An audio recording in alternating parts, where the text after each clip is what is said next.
Hey guys, welcome to the channel. Sonny here, and I figured I would drop an early Royal Palace Management guide to get you guys set up and get the base understanding of how it's working. Once we know more, as this is brand new, there was no early testing on it on Global Lab. It's brand new, so min-maxing will probably come later. But right now, this is how you do it, this is how you get set it up, and this is how you get started. So let's dive into it. First is here in Seoul. You click it and then you unlock it with 5 contribution points. It's really that simple, just unlock it.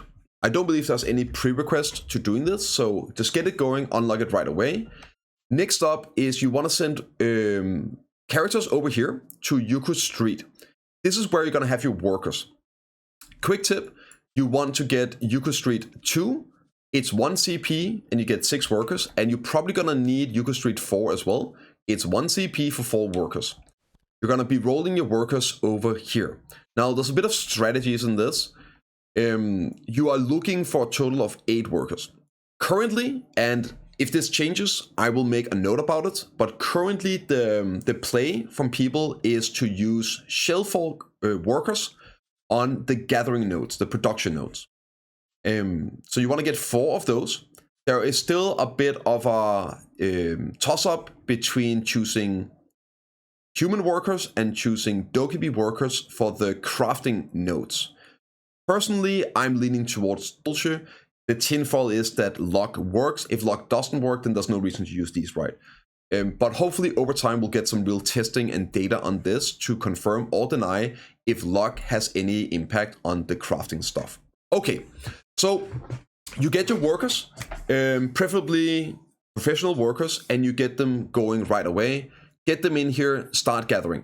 The way gathering works is you go on a gathering node here, and every day, every 24 hours, it will randomly select one of these things on every node that it will gather. Once a day, you have 1 free refresh. Other than that, it costs 50 pearls. Don't do that. So you have 1 free refresh every day. Now, make sure that you use this refresh on something like red crystals. Red crystals you can gather out in the nodes. Same with cotton. Whereas these up here, clay, alloy golds, quad sands, mud, straw, you can only get from these. So right now I'm completely wasting a worker up here gathering red crystals because I have a couple laying around from nodes.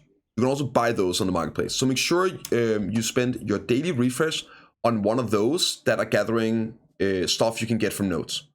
A little strategy with workers, if you have the spare contribution points, is to put your workers on right away, get them in on the palace and start working. As you can see here, I have my palace workers at level 15. I've been having them running since servers came up. So my palace workers are level 15. However, I also got a set of backup workers out running on nodes. And this is the reason why. You can see here, my backup workers are level 18, level 17. So I got some backup workers because you get more EXP on them when you're out gathering materials than you do on the palace workshop. So I'm trying to speedrun my artisans, and I do that by having a set of backups. So what I'm doing is I am promoting my backup workers that I have running on nodes, and once they turn artisan, I will then cancel one of my workers here, and I will put the artisan worker on it, and then I'll keep doing that until I have my full set of artisan workers. This is our min-maxing strategies at getting the best workers faster. Now, what is this stuff and what do you get it for? Well, you have the gathering. So you gather these materials, and when you get the materials, you can unlock these later. I'll explain that in a bit. Once you get these materials, you can go in under crafting and under the processing here, and you can again unlock these later. And you can choose here. You can actually choose which one to craft. When you are making the processing, you can click on it, you can see the materials. Find stuff here that you can work on like this. I should send a worker over there. Here I got some of these. I can start doing this already as well. So you're going to get these materials, and what are they for? The gathered materials are to make the crafted materials. And all these crafted materials are trade items. So you can take these, build them up over time, and go out to trade NPCs. It seems to be that the trade distance is capped at 150%. So it doesn't matter if you're selling them at max distance. I believe Duracron is gonna be capping out, but you could also sell it in Valencia if you want to. You won't make more silver doing that, but it does also seem that the trade EXP does still scale with distance. So pretty much you want to take these and you can sell them the furthest away for a bit more EXP.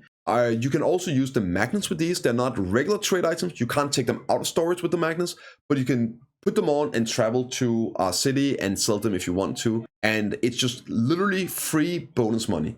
It's sort of a worker empire / trading system. So you can just make this stuff over time and sell them and get some money with that. Another thing that people have been asking about is, do you need to connect the nodes when selling? And the answer is yes. When you're selling these items to an NPC, you have to connect them to get the distance bonus. As you can see here, I'm setting this right now at an NPC right next to it, by the way, for 267. If I then disconnect the node here, I go in and you can see now it's down to 68. So yes, you have to connect the node when selling, but you don't need to keep them connected. So just whenever it is you're ready, you've built up a ton of these materials, you're ready to sell them, you can connect the nodes. And how you can do this the easiest and the cheapest with one click, I cover in my top 10 tips and trick for BDO. It's super easy, super smart. You want to check it out, link in the description. There's another huge thing here, and it's on the gathering. So when you're gathering materials, at the higher tiers, you can also start getting these food procs. And these food procs you can sell on the marketplace if you want to. I believe they go up to 200 million silver a pop. And these are some of the buffs you can get. 3-hour buffs with a 3-hour cooldown, 5 monster AP, and 1000 EXP. You also have here energy recovery plus 50 and weight. This means that every time you get an energy take, you get 50 energy on that take for 3 hours straight. Basically, you're going to have unlimited energy for 3 hours with this. You also have Lifeskill Mastery 300 and 500. Insane for capping out. You have other stuff here, like 100% drop rate for 3 hours and 5 monster AP. 250 Lifeskill EXP for 3 hours. Like, these are naughty good if you need them. And if you get some of those that you don't need, you can sell them and get bonus silver with that. So the entire system is pretty much a way of converting materials and setting up on a worker empire again for getting raw silver, but also cool buffs that you can sell and add into the marketplace. So how do you unlock these? Well, this is why you need to get your workers set up ASAP and start collecting. Every time your workers do productions, gathering, all that, you get these seals, which is basically the worker seals of the palace system. And as you can see, you need 500 to unlock some of them and 1000 to unlock the other ones. So I finally collected enough to unlock one of the nodes, and I decided to unlock this one here, the infirmary, and then Hundu. So that's because I really want to get the drop rate buffs first, our chance of them. So I'm gonna be unlocking this, and you can click here to find the NPC to unlock. So we unlock, and I'm right here. Then you can pick up the quest, unlock infirmary 1, and we hand over the 500. And now I can unlock Infirmary 2. Now I don't have enough of this because I think this costs 1000. Yeah, so almost there. Almost there. Hopefully a few more productions and I can unlock it. But if you go up here in the Infirmary, now I have unlocked level 2. So once you've unlocked the next level here, you can select the tier you want to work on and click Change Workshop. And it will go over and work on this, and it is still like random which one it is that it lands on. But yeah, you can select which tier of workshop you want to gather materials for and check out. It also means that basically I gain a bonus refresh because you see I got a clay over here. If I go over here, then I can choose to get the straw. So the more of these you unlock, the more rolls you can get for the specific material you might want to be collecting. So guys, there it is. Hopefully you found this helpful. If you have any question, you can drop a comment or drop by the stream at twitch.tv/bprimegaming. I'll see you all in the next one.